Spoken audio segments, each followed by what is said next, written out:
the house. Not a creature was stirring, Not even a even a mouse. mouse. The stockings were hung by the chimney with care, in hopes that St. Nicholas soon would be there. The children were nestled all snug in their beds, while visions of sugar plums danced in their heads.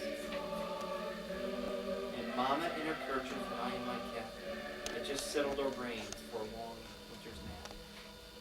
When out on the lawn there arose such a clatter, I sprang from my bed to see what was the matter. Away to the window I flew like a flash, tore open the shutters, and threw up the sash. The moon on the breast of the new falling snow gave the luster of midday to objects below, when what to my wondering eyes should appear but a miniature sleigh and 8 tiny reindeer. With the little old driver so lively and quick, I knew in a moment it must be St. Nick. More rapid than eagles, his coursers they came, and he whistled and shouted and called them by name. Now Dasher, now Dancer, now Prancer and Vixen, on Comet, on Cupid, Cupid on Donder and Blitzen, to the top of the porch, to the top of the wall. Now dash away, dash away, dash away all. As dry leaves that before the wild hurricane fly, when they meet an obstacle and mount to the sky. So up to the housetop the coursers they flew, with a sleigh full of toys and St. Nicholas too. And then in a twinkling I heard on the roof the prancing and pawing of each little hoof. As I drew in my head and was turning around, down the chimney St. Nicholas came bound. He was dressed all in fur from his head to his foot, and his clothes were all tarnished with ashes and soot. A bundle of toys he had flung on his back, and he looked like a peddler just opening his pack. His eyes, how they twinkled, his dimples how merry. His cheeks were like roses, his nose like a cherry. His droll little mouth was drawn up like a bow, and the beard on his chin was white as the snow. The stump of a pipe he held in his teeth, and the smoke it encircled his head like a wreath. He had a broad face and a little round belly that shook when he laughed like a bowl full of jelly. He was chubby and plump, a right jolly old elf, and I laughed when I saw him in spite of myself.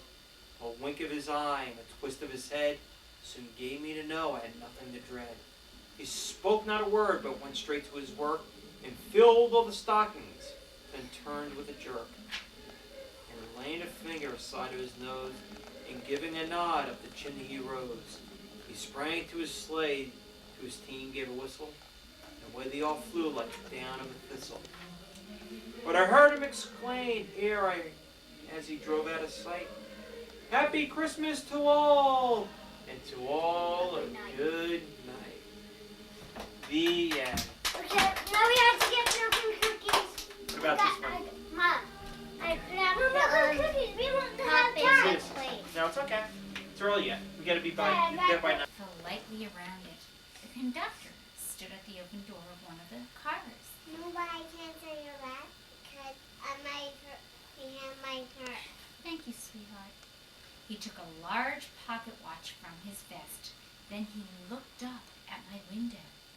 I put on my slippers and robe. I tiptoed downstairs and out the door. "All aboard!" the conductor cried out. I ran up to him. "Well," he said, "are you coming?" "Where?" I asked. "Why, to the North Pole, of course," was his answer. "This is the Polar Express." I took his outstretched hand, and he pulled me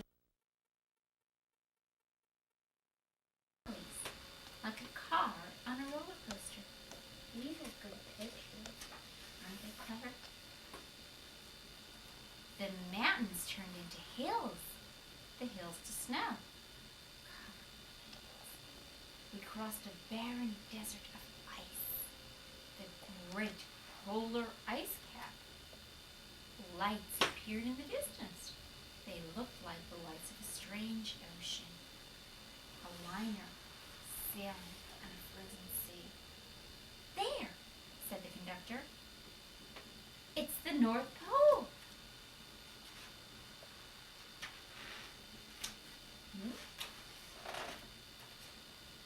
The North Pole. It was a huge city standing alone at the top of the world, filled with factories everywhere. At first, we saw no elves. They are gathering because Santa will give the first gift of Christmas. Who receives the first gift? We all asked. The conductor answered, "We will choose one of you."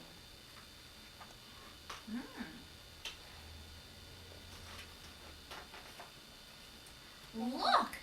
Shouted one of the children, or the elves. Outside we saw hundreds of elves. I just keep recharging the button.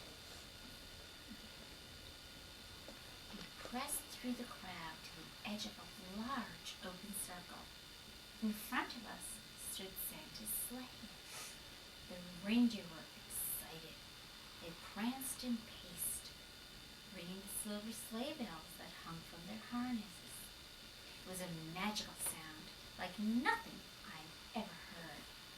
Across the circle, the elves moved apart, and Santa Claus appeared. The elves cheered wildly. He marched over to us and, pointing to me, said, "Let's have this fellow here." He jumped into his sleigh. The conductor handed me up. I sat on Santa's knee and he asked, "Now, what would you like for Christmas?" A reindeer's bell. And See? I knew that I could have any gift I could imagine. But the thing I wanted most for Christmas was not inside Santa's giant bag. The reindeer's bell. What I wanted more than anything was one silver bell from Santa's sleigh. The reindeers. When I asked, Santa smiled. Then he gave me a hug and told an elf to cut a bell from a reindeer's harness. It's getting close, Jack. It's getting close. The elf tossed it up to Santa. He stood, holding the bell high above him, and called out, "The first gift of Christmas."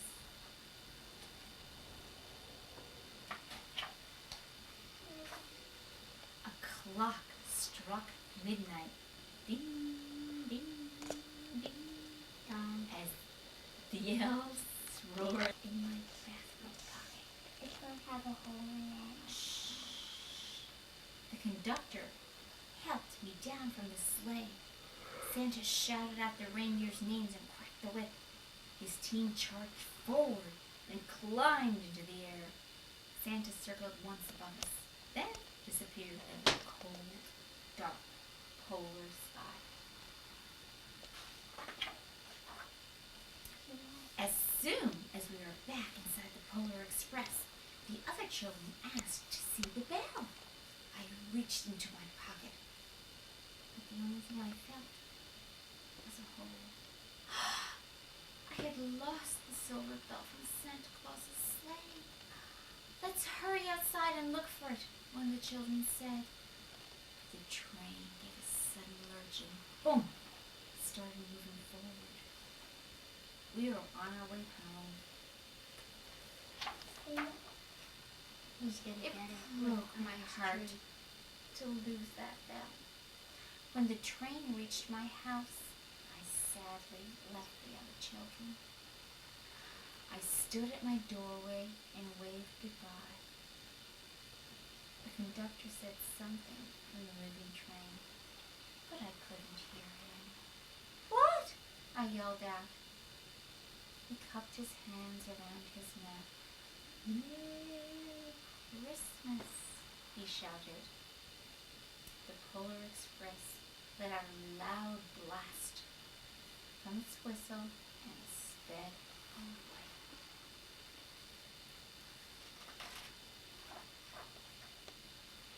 On Christmas morning, my little sister Sarah and I opened up our presents. When it looked as if everything had been unwrapped, Sarah found one small box behind the tree. It had my name on it. Inside was a silver bell. There was a note. Found this on the seat of my sleigh. Fix that hole in your pocket. Signed, Mr. C. It's Santa Claus. I shook the bell. It made the most beautiful sound my sister and I had ever heard. But my mother said, "Oh, that's too bad." "Yes," my father said, "it's broken." When I'd shaken the bell, my parents had not heard a sound.